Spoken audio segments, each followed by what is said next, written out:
Hi guys, it's Sherry with Sprinkling Joy Creations, and I just wanted to hop on here and do an update to my last video of how to make a homemade double mesh roller. I encourage you to stay around to the end because I came up with another thought that I want to share with you. But in my last video I showed you how to take things you have on hand, empty mesh spools and ribbon spools, and make a double mesh roller. And you just set it on here and then run a dowel rod and one of my husband's old arrows through it to make a double mesh roller.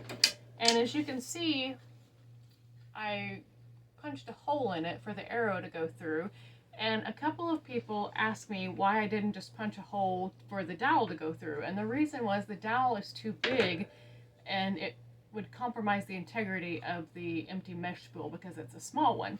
So then I cut another couple rows of mesh and it had bigger roll. So it got me thinking, okay, I think I can do this differently.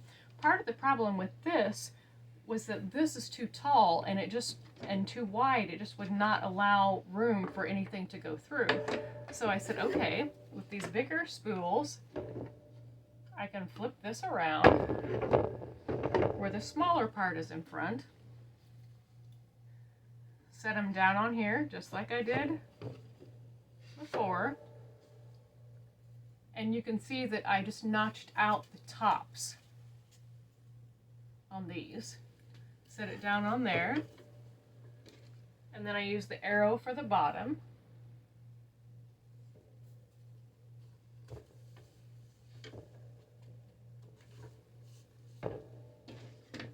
And the dowel rod, I just sit right in those grooves. And then you don't have the ugliness of the ribbon spool sticking out. So it works really good. I've tried it, I've used it. And the other thing that I figured out in this process, which I was super excited about, was that I could also take my other Easy Bow Maker and put it on the end here and take this apart, keep this one here, and put this one on the spool holder of this Easy Bow Maker, and then set the dowel right on top of here. And there I have a 21-inch mesh spool holder.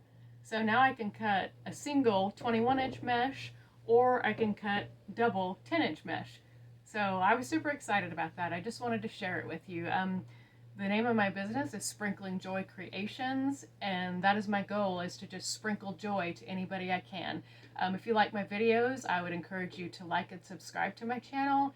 And for those of you that already do subscribe to my channel, I appreciate every single one of you, and I'm so thankful for your likes and your shares.